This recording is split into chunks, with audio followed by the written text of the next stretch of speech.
All right, folks, got Miami Associate Head Coach and Offensive Coordinator Bill Courtney here. If you have questions for Coach Courtney, please use the hand raise function and wait to be called on. We will start off with Azubi Charles from Kane Sport. Azubi? Hey, Coach Courtney. Recently Nigel packed 20 points in his last three of the last four performances. Have you seen something with him that's different, or why he's doing so well as of late? Yeah, I think for Nigel, there was going to be an adjustment period. Not only changing teams, changing leagues, changing systems, but also more importantly, changing positions. He primarily played off the ball at Kansas State. He played the two guard spot, and so he didn't have the ball in his hands as much. He wasn't responsible with running the team, running the offense, getting the team in the offense, guarding the other team's point guards. All those things are different, and I think he had to get used to that a little bit, and then had a little bit of an adjustment period. But now I think he feels very much more comfortable in that role as our point guard and our leader, and thusly I think his shooting has gotten better because of that. He feels just more comfortable in his role and where he's going to get his shots from, and those type of things. Go to Adam Lichtenstein from the Sun Sentinel. Hey, Coach. So obviously, January on the road, you guys had some tough moments at the ends of games and stuff in front of some big environments. But you guys have won your last two road games in front of big crowd at Clemson and at UNC. How important is kind of learning to play away from home? How important is that when it comes to postseason play, which is coming up, it's around the corner? Yeah, well, every postseason game is away from home, and so it becomes extremely important to know how to win when you don't have your home crowd behind you. Several times this year we've had very close games at home, and we kind of stretched them out at the end of the game, partly because of our home crowd, because of the energy they give us, and the noise they make on the defensive end. We're trying to get a big stop, and learning to do that on the road has become something that we've really worked on. End of game situations in practice. When we had those close losses, we took a look back at everything as to how we could have did things differently, how we could have prepared maybe a little differently. And then we made it very much that a focus in the last few weeks at practice of making sure we are doing the things that are necessary to win those close games, in particular on the road. Go to Michelle Kaufman from the Miami Herald. Hey, Bill, good to see you. I have two questions, if you don't mind. One is just how much confidence does the team get by beating Duke and Carolina? Those are still, no matter what the standings are, they're the two blue bloods. They're the big high profile teams in the conference forever. What do you think that does the confidence of your team beating those two guys within a week? And also, just if you could give us a little scouting report on what do you expect from Wake Forest? Yeah, I think no matter when or where you beat Duke or Carolina, there's still big victories. There's such big games. I think part of the reason that guys choose to play in the ACC in particular because of those two schools. They're the blue bloods, and so no matter whether they're struggling or whether they're having a ton of success, to get a victory against those guys means something, especially for college age kids. And our guys really look forward to those games and really look forward to having success against those guys. So I think it does buoy your confidence. I think the Duke game in particular got us, feeling good about ourselves. And I think we respected, it also respect every opponent. But at the same time, when you beat those guys, I think you feel a certain level of confidence. I think it definitely helps us. Wake Forest is a very good team. I mean, they're, in particular on the offensive end, they're very difficult to stop.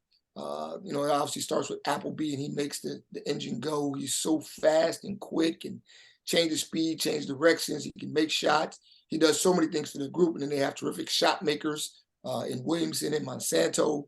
They have some size underneath with, those big guys, Marsh and Bradford, just humongous human beings. So we'll definitely have our work cut out for us. The biggest thing is going to be able to try to figure out a way to get some stops and then continue to execute on the offensive end. Go to Dave Hyde from the Sun Sentinel. Dave?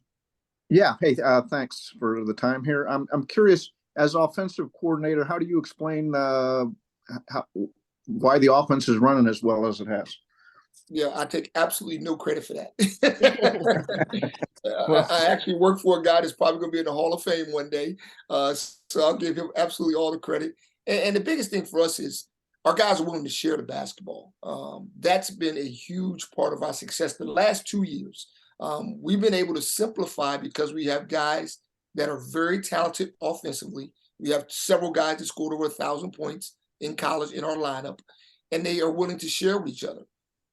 Once we're able to get them to share the basketball, their talents kind of come to light. You know, if we move the basketball, move our bodies, that's the whole premise and the whole key to our offense is the unselfishness of which our guys play with.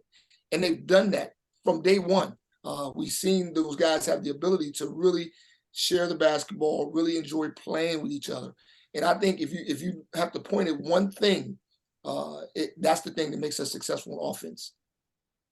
If I could ask on a different subject here, you mentioned Jim, and we were talking with some of his habits, his day-to-day routines. I remember being with you guys last year, and you went over and ordered the same lunch, same smoothie. What are some routines that you can point to, or you guys chuckle at? Well, we actually just left Smoothie King, by the way, just so you know. So those habits don't die. He just went to Smoothie King, and then he joined us at the food court with his smoothie. He didn't eat lunch, but he definitely joined us with his smoothie at Smoothie King. You know, he eats the same thing every day for pregame meal: chicken breast with a little blue cheese. You know, he's a creature of habit for sure. The same routines every game, every pregame, and his work. So, you know, why change it now? But he's definitely a creature of habit. You said chicken breast with a little blue cheese? Yeah. Sometimes he doesn't actually use the blue cheese anymore, though. You know, he's kind of like narrowed it down to just a chicken breast. But if you go to McDonald's with him, he's definitely ordering a number one. That's his jam. But now, most recently, he switched up McDonald's to Five Guys, right? And so I used to get him a McDonald's gift card for Christmas, and this year I got him a Five Guys card. And I swear he used it in about 2 weeks. It was done. So yeah, he's definitely a creature of habit. Thank you. We'll go back to Michelle. Okay. Okay. I want to ask you about Norchad. You know, the team, when he goes out, like the other day, you know, you guys were doing pretty well against North Carolina when he was in the game. As soon as he came out, things changed. You know, the other team is able to, you know, focus more on other players and doesn't have to worry about his big body. And you can really visually see that the game changes when he's not in there. How important is it, especially, you know, as the season's gone on, other teams obviously figured out that I'm sure one of their strategies is try to get him out of the game. You're going up against Wake Forest, which also has some big guys. What do you guys do from your end to ensure that he doesn't foul out early? Well, we've tried to do a really good job throughout the year of educating him on being smart and how not to avoid fouls.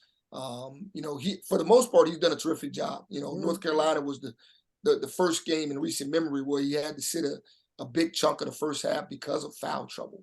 You know, his first foul was a tough one to call, but his second foul was an even more tough call. After he watched the film, he came to the bench complaining that he got pushed into the guy, and we watched the film, and he did. So again, it's hard for him to avoid a foul like that. But some of the silly fouls, reaching in and things like that, we watched film and really tried to educate him basically daily on not picking up those cheap fouls. You're going to get some fouls when you're as physical as he is, and when you play as hard as he does. He's going to earn some fouls, but we want to make sure he earns them and he doesn't get those cheap ones. And that's the major thing we've done with him to try to decrease that level of fouls. Because you're right, the game changes when he's not in the game. His physicality, his rim protection, all those things are very important to us, especially when it comes to getting stops. And obviously, he's a tremendous rebounder. And so, you know, we'd like to have him in the game. But I will say this, Anthony Walker's effort to guard Armando Bacot and keep the ball out of his hands was a big key for us when Norchad was out.